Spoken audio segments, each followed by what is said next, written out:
Good day mga boss.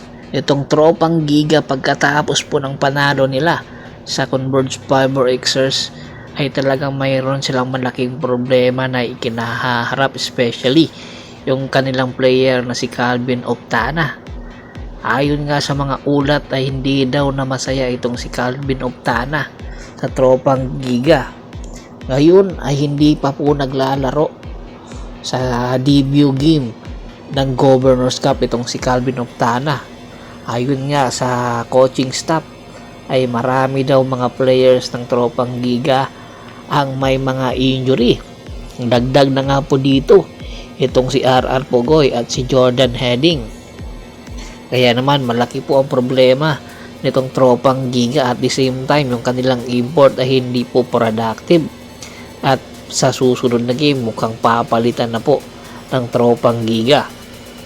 Isa po sa mga rason na itong si Calvin Optana ay malaki po ang posibilidad na maiti-trade po ito, at ang magiging destination nga po possible ay itong San Miguel Bearmen. Noong isang araw merong hint po na ilabas si Idol Snowbadwa na meron daw mangyayaring trade. Hindi niya sinabi ito ba yung pinakamalaking trade, basta meron mangyayari. Wala pa po talaga siyang clue kung anong kupunan at sinong player. Baka na nga ito na nga po yun. Ito na yung inaantay natin.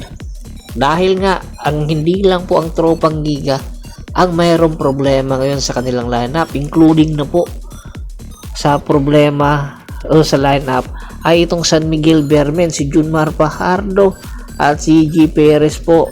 Sa huling laban po nila kontra NLEX, nagkaroon po ng injury.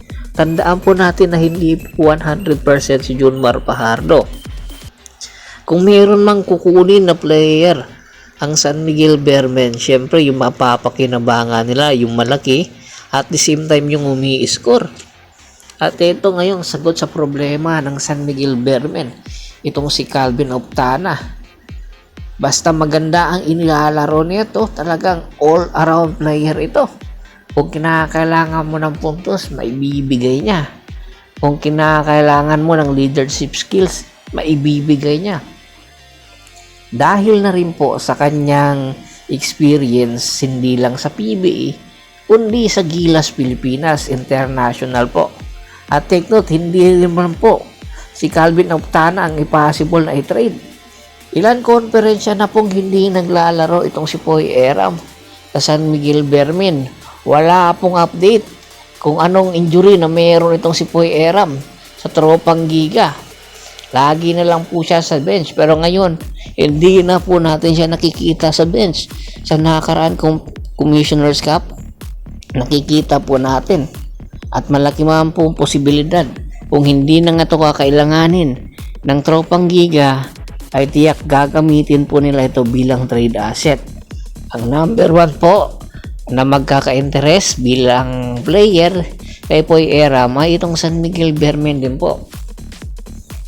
Yung kanilang mga big man katulad ni Junmar may iniinda, at ito namang si Poy Eram ay mayroon daw iniinda, pero I doubt it na mayroon pa itong iniinda. Dahil kung mayroon itong iniinda, dapat nire-report na. Kaya hoping itong San Miguel Bearmen na ibigay nga nila itong ng tropang Giga si Poy Eram, malaking tulong agad at major impact agad ito sa kupunan dahil na rin sa kanyang experience.